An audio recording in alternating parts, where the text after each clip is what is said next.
வணக்கம் வணக்கம் வணக்கம் உறவுகளே. நான் சொல்லியிருந்தேன்ல மலையனூர் போயிருந்தோன்னே. அப்போ லைனில் அப்பா எடுத்தாங்க. எனக்கு அந்த வீடியோ எடுத்தது ஞாபகமே இல்லை. இப்போ எதுக்காகவோ தேடும்போது இந்த வீடியோ கிடச்சிச்சு. அதனால் சரி உங்களுக்கும் காட்டலாம் அப்படின்ட்டு பசங்களுக்கெலாம் மொட்டை போட்டுட்டு லைனில் உட்காந்துட்டு இருந்தோம். மணி ஒரு 5 5:30 இருக்கும். லைனில் நின்றுட்டுருக்கப்போ எடுத்த வீடியோ தான் இது. சுத்தமாக காற்று கூட வராத நிலமையில தான் நின்றுட்டுருந்தோம்.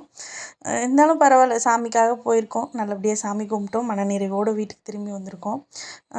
அது மட்டும் இல்லை, எல்லாருமே அங்கே நின்றுட்டுருக்கோம்ல, சின்ன சின்ன குழந்தைங்களாம், என் பசங்களை விட சின்ன குழந்தைங்களாம் வச்சுட்டு இருந்தாங்க லைனில். காற்று வராமல் குழந்தெல்லாம் அழுதுட்டு இருந்துச்சு. இப்போ தான் கொஞ்சம் கஷ்டமாக இருந்துச்சு. இவ்வளோ பண்ணுறாங்க, இன்னும் கொஞ்சம் கொஞ்சம் நல்லது பண்ணலாமே, கொஞ்சம் காத்தோட்டமாக வச்சுருக்கலாமோ அப்படின்னு தோணுச்சு. மற்றபடி வேறு ஒன்றும் இல்லை.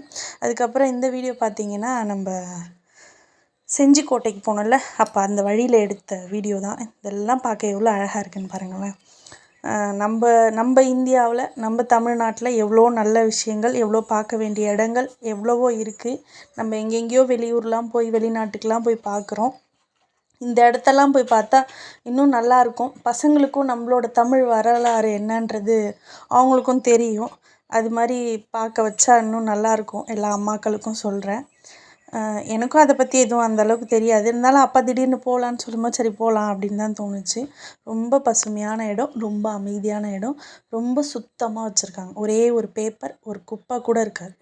அந்தளவுக்கு க்ளீனாக நீட்டாக இருக்கும். அந்த ஊரே பார்க்குறதுக்கு அவ்வளோ அமைதியாக இருக்கும். போகிற வழியில் 2 பக்கமுமே ஆலமரம், அரச மரம்.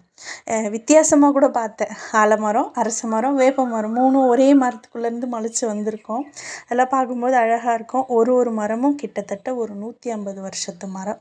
பழமை வாய்ந்த மரமாக தான் இருக்குமே தவிர அதுக்கு கம்மிலாம் இருக்கவே வாய்ப்பே இல்லை எனக்கு தெரிஞ்ச வரைக்கும்.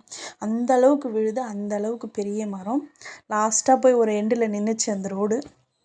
அதுக்கப்புறம் சரி போதும் திரும்பிக்கலாம் அப்படின்ட்டு யூட்டன் போட்டுட்டு வந்தோம். வர வழியில் பார்த்தா நம்ம குரங்கையா ஒரு வண்டியில் உட்காந்துட்டு அதில் இருக்கிறதெல்லாம் ஆராய்ச்சி பண்ணிகிட்டு இருந்தார். அதை பார்க்க செம்ம க்யூட்டாக இருந்துச்சு. அது அழகாக உட்காந்துட்டு இருந்துச்சு. சரி அதையும் ஒரு வீடியோ எடுத்துகிட்டு அப்படியே கொஞ்சம் தூரம் வந்தோம். அதோட வீடியோ முடியுது. நன்றி உறவுகளே.